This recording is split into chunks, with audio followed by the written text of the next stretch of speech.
Hello दोस्तों, कैसे हैं आप सब। एक बार फिर से आप सबका स्वागत करते हैं। हम आपको एशिया के एक ऐसे देश की सफर पर लेकर जा रहे हैं जहां की सुंदरता दुनिया में फेमस है। इस देश को 329 बीसीई के आसपास अलेक्जेंडर द ग्रेट ने अपने कब्जे में लिया था। एक ऐसा देश जहां के लोग इतने इमोशनल होते हैं कि बात बात में इनकी आंखों से आंसू निकल जाते हैं। आज हम आपको जिस देश के बारे में रोचक जानकारी देने जा रहे हैं, उस देश में सबसे ज्यादा आपको रशिया का प्रभाव दिखेगा। दोस्तों, आज हम बात कर रहे हैं एशिया के एक खूबसूरत देश उज्बेकिस्तान की। तो देर किस बात की, अपना सीट बेल्ट बांध लीजिए अच्छे से और निकलते हैं उज्बेकिस्तान के एक शानदार सफर पर।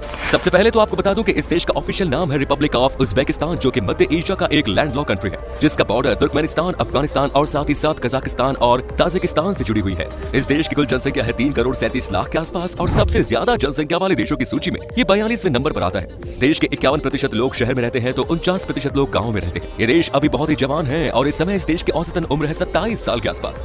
उज्बेकिस्तान की राजधानी है ताशकेंट। ताशकेंट न सिर्फ उज्बेकिस्तान की सबसे बड़ा शहर है, बल्कि ये है सबसे खूबसूरत शहर। लेकिन 1966 में इस शहर में एक भयानक भूकंप आया था और उस समय ये शहर पूरी तरह से बर्बाद हो गया था। लेकिन अंत में एक बार फिर से इसे बचाया गया और आज इस देश की राजधानी है। लेकिन 1966 में भूकंप की वजह से हजारों की संख्या में लोग जो थे वो बेघर हो गए थे।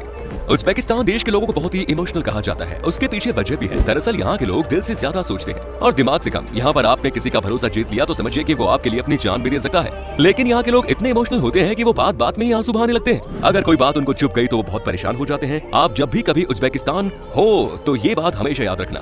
दोस्तों, उज्बेकिस्तान का ऑफिशियल लैंग्वेज है उज्बेक, जो कि यहाँ के कम से कम 27 मिलियन लोग बोलते हैं। इसी लैंग्वेज का इस्तेमाल यहाँ पर सरकारी काम के लिए भी किया जाता है। साथ ही ये भी बता दूं कि इस देश में रशियन भाषा भी बोलने वालों की कोई कमी नहीं है। यहाँ ज्यादातर लोग ऐसे हैं जो कि दोनों भाषा बोलते हैं, क्योंकि इस देश में सबसे ज्यादा उज्बेक भाषा ही बोली जाती है। तो आज हम आपको इस देश का मतलब भी उज्बेक भाषा में ही बता देते हैं। उज्बेक में इस शब्द का मतलब है लैंड ऑफ द फ्री। कहा जाता है कि इस देश के लोगों को आजाद चिड़ियों की तरह रहना पसंद है। जी हाँ, कोई भी किसी भी चीज के लिए इनको न रोके और या टोके तो इन्हें गुस्सा आ जाता है। उज्बेकिस्तान को लेकर कई लोग कंफ्यूज रहते हैं। कई लोगों को आज भी लगता है कि क्या ये रशिया का हिस्सा है। उसके पीछे की वजह यह है कि यहाँ के लोगों के बीच में जो कल्चर है, यहाँ का जो लाइफस्टाइल है, आपस में बात करने का जो तरीका, कपड़े पहनने का स्टाइल है, वो सब के सब रशिया देश से मिलता जुलता है। इसके पीछे वजह यह है कि यहाँ पर रशिया का 200 साल से ज्यादा तक राज रहा था।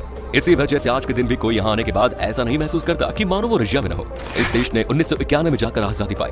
उज्बेकिस्तान देश के तिरंगे में 3 रंग आपको नजर आएंगे। सबसे ऊपर है नीला, जिसका मतलब होता है पानी। उसके बाद आता है सफेद यानी कि शांति, और सबसे नीचे आता है हरा, जिसका मतलब होता है नेचर एंड न्यू लाइफ। वहीं आपको जो यहाँ के फ्लैग में 12 सितारे नजर आ रहे हैं, ये होते हैं साल के 12 महीनों के लिए। दोस्तों, उज्बेकिस्तान के लोग बहुत पढ़े लिखे होते हैं। इस देश की लिटरेसी रेट है 99.99%। इसी से आपको तो पता चल ही गया होगा कि यहाँ पर लगभग सब के सब पढ़े लिखे होते हैं।